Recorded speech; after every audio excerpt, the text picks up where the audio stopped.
The main GOAT debate in the NBA is Michael Jordan or LeBron James. So today, Michael Jordan's getting dropped into the middle of the Steph Curry or LeBron era, whatever era you want to call it, and taking over Steph Curry's NBA career to see who can win the most rings in this 14-year span. So yes, that means Michael Jordan and KD will be on the same team. I'm sorry for you, LeBron. This is going to be tough. Jordan will start his career off getting drafted number 7 overall in the 2009 draft to the Golden State Warriors. He had a really good season, putting up 24.3 points per game and also winning Rookie of the Year, but while Jordan was balling, the rest of the Warriors were not, as they went 40-42, missing the playoffs. LeBron, on the other hand, put up probably the best season in NBA history, putting up 41 points per game, 14 boards, 9 assists, 2 steals, and 2.3 blocks, winning MVP and Defensive Player of the Year. But even though LeBron was hooping, the Cavs would end up getting swept in the second round versus Dwayne Wade and the Miami Heat. And that would lead to LeBron over the offseason joining the Miami Heat and forming a crazy big three. Jordan, on the other hand, was improving a lot and had a great season, putting up 28.4 points per game, but he really needed help. I mean, look at this roster. This roster is just absolutely terrible. But help would not be a problem for Jordan coming really soon.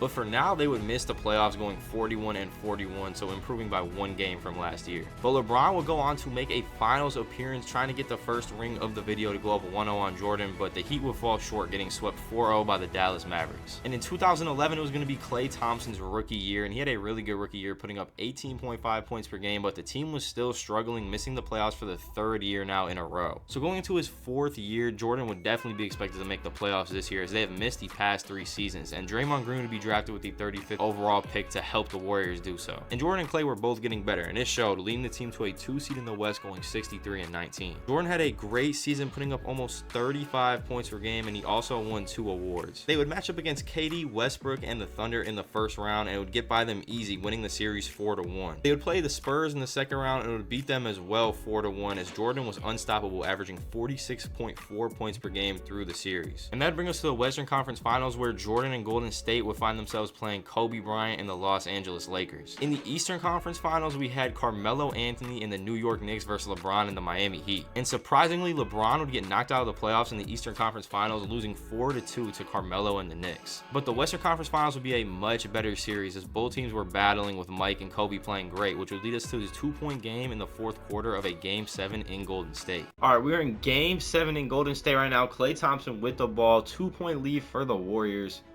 Klay's going to go up with a little hook right there, and he's going to hit it over Steve Nash, extending the lead to 4 points. Kobe guarded by Jordan right now on the block. He's going to put up a little floater. He's going to miss. All right, Jordan with the ball, getting guarded by Kobe now. Jordan going to the bucket, shooting a step back. That was kind of a bad shot right there. A 50% contested shot.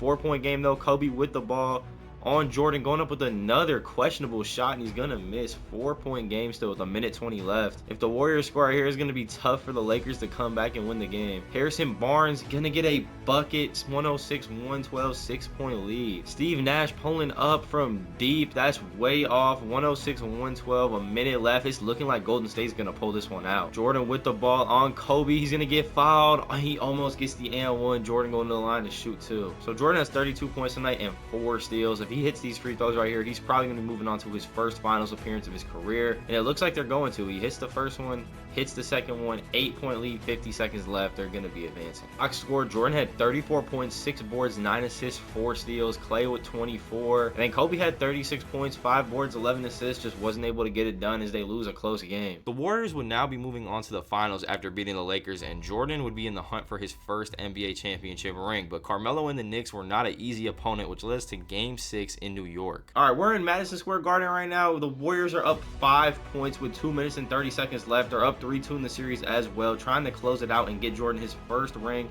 Jordan with the up and under move on Chandler, getting a 7-point lead with 2 minutes left. He has 36 points tonight in 35 minutes. All right, Melo with the ball, trying to make something happen, shooting a fadeaway 3. He's going to hit a tough shot. That's a tough shot, making a lead only 4 points now for the Warriors with 2 minutes. Klay with the ball in the post.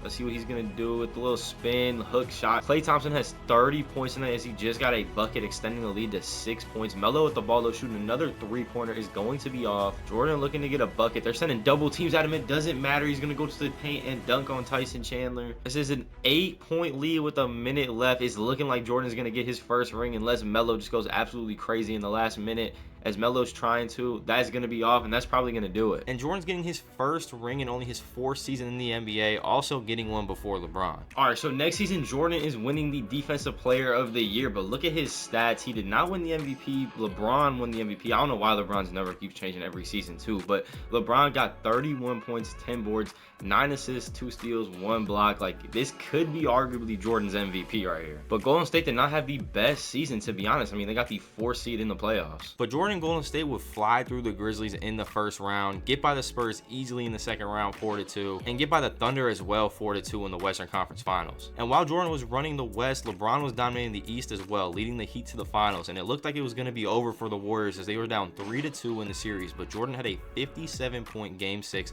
to force a Game 7 in Miami. All right, we are in Game 7 right now. LeBron versus Jordan, Game 7, an NBA Finals dream matchup for fans. LeBron going to the bucket. He's going to get fouled to try and take a 4-point lead. LeBron has 22 and 9 tonight in the closeout game. All right, so Jordan with the ball down 4. Got to get a bucket right here. A minute left. Working on Ray Allen, getting to the paint, pulling up.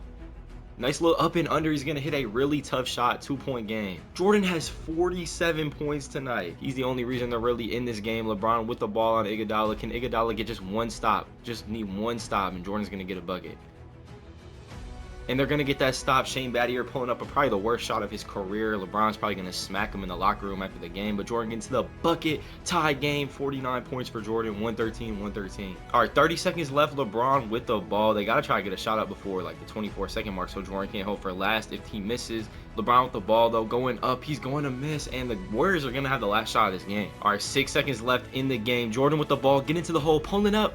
He's going to hit it. 2-point lead with 4 seconds left. Let's see what LeBron's about to do. They got the ball in the corner. LeBron's not even taking the last shot. He's pulling up and gonna miss. Norris Cole selling the game. 115-113. Jordan for his 2nd ring. And LeBron is still at 0, man. So Jordan celebrating his 2nd ring on LeBron's home floor in Game 7. I mean, that's just the ultimate form of disrespect. All right, so this is the box score after the game. LeBron with 24, 9, and 15. And that's a really good stat line. D-Wade with a really good stat line too. But, I mean, look at what Jordan just did. 51 points, 8 boards, 6 assists, 3 steals, and a block. Klay Thompson was 17 as well. And over the offseason, LeBron's era in Miami would be over as he would not win a ring with the Heat, and he'd be joining Kyrie Irving and the Cavaliers coming back home to Cleveland. And that's exactly who the Warriors would be matching up with against in the finals. But first, we got to look at the regular season Jordan had. I mean, this is a crazy regular season right here. But the regular season didn't matter at all if they couldn't win a ring against LeBron and the Cavs. And the LeBron and Kyrie duo played really good all series and were enough to defeat the Warriors 4-2, getting LeBron and Kyrie their first rings. Coming into the next season, Jordan took it personal, losing to LeBron in the finals, and was determined to make it back to the NBA Finals, which all started in the regular season where Jordan would put up 36.6 points per game, taking home another MVP award this season and leading his team to a 64-18 record. And this would be their last playoff run with this version of their team, as they would be making a huge addition to the team over the offseason. Before that, they would match up against LeBron and the Cavs once again in the NBA Finals, but like I said, Jordan took it personally, and he came out on another level, averaging 44.8 points per game during the finals, and even breaking the finals points record in a game of 61 from Elgin Baylor. He put up 64 points in Game 3 in the Cleveland Cavaliers home stadium, which ultimately led to them taking the series 4-1, getting Jordan to his 3rd ring. And over this next offseason, Kevin Durant would sign with the Golden State Warriors in free agency, leaving the NBA world shocked. And this team would be looking like the best team ever assembled in NBA history on paper, and the regular season they would have to live up to the hype. And they did not disappoint, as in the regular season they lived up to the hype, going 74-8, beating the all-time NBA record. And the Warriors just set the all-time win record, going 74-8. The KD and Jordan duo was actually just unstoppable, but this team would face an early challenge in the second round of the playoffs versus Russell Westbrook and the Thunder, which was Kevin Durant's former team and former teammate he left during the offseason. All right, 27 seconds. KD with the ball. I think they're going to hold for last shot, but Doug McDermott's getting the ball, shooting that thing from deep, and he's going to miss. Adams with the board. Russ putting another 3 up. Gonna miss. Draymond with the board, and it looks like the Thunder are gonna be bounced out, and the Warriors are advancing to the Western Conference Finals. Hey, Russ gave them a game though. 49 points, 16 boards, 17 assists, and 3 steals. I mean, this guy Russ literally just did everything for the Thunder. The next leading scorer, Sabonis, with 19. This Warriors team, Jordan was leading scorer with 44, so a really good game from Jordan. Klay with 30, and Durant with 25, 7, and 10. So they all had really good games too, which is Russ was playing out of his mind. In the Western Conference Finals, they matched up against this season's MVP James Harden, where Harden played played good, but the Warriors were way too much, sweeping them 4-0. The Warriors would then match up versus the Cavs again in the finals, and LeBron and Kyrie would have no answer for this team, as the Warriors would sweep them 4-0. So Kevin Durant and Jordan break the regular season NBA record of wins, and then they also go and win a ring their first year as well. And this next season, the Warriors would have an even better season record-wise, only losing 5 times, going 77-5. And they would get through the playoffs super easy as well, only losing 1 game in total, and that 1 game they lost was in the finals to LeBron and the Cavs, but the Warriors would still go on and win another ring. And this next season is the 2018-2019 season, and we're picking it up in the playoffs. KD hurt his calf in the second round and didn't come back till game 5 of the finals in real life, so Jordan had to win the second round series and the Western Conference Finals without KD. And Jordan had no problem in the second round against the Jazz, winning 4-1, and then they surprisingly had no problem in the Western Conference Finals against LeBron James and the Lakers, sweeping them 4-0. And in the finals, they would match up versus the 76ers, who had Jordan's long-lost son, and this Philly team was a really good team. I mean, this team could have won a ring IRL if Kawhi didn't hit the shot of the century. And Jordan found himself in a Game 7 against Philly and Golden State, and KD was also unavailable because he tore his Achilles in Game 5 when he came back. And here's Jordan on JJ Redick. Should be a free buck against the hole, pulling up, and he's gonna miss. Jordan misses an easy mid-range look that he usually hits all the time. Jimmy Butler with another open 3, and he's gonna hit it. That's gonna be the dagger. Philly does win the ring 134-132 in Game 7. Jordan with 46 points, 6 boards, 11 assists. Cousins with 26 and 8. Moving on to the 2019-2020 season, Curry was hurt and only played a total of 5 games, so Jordan was not gonna get the chance to get a ring this season, as it is Steph Curry's career. And the 2020-2021 season would be Jordan's first full season without KD in 4 years, so the team definitely had to make adjustments, not having a top scorer in the NBA on the team anymore. But Jordan didn't seem to miss a beat, putting up 30.7 points per game and 3.1 steals, winning Defensive Player of the Year, but the team's record dropped a lot, only going 44-38, getting the 6th seed in the West. We're gonna be matching up against Denver in the second round. Hopefully we can get the win. And we're going to get knocked out by the Denver Nuggets and Jokic. Let's see if LeBron or Kevin Durant is going to get this ring. It is Kevin Durant versus LeBron in the finals. Kevin Durant goes on to get another ring without Jordan. James Harden winning finals MVP. So the Nets team actually finally works out for once. Like any simulation we ever do, this Nets team never actually works out, just like real life. But they actually just won a ring. So they finally, in some universe, this team actually works out how it should have.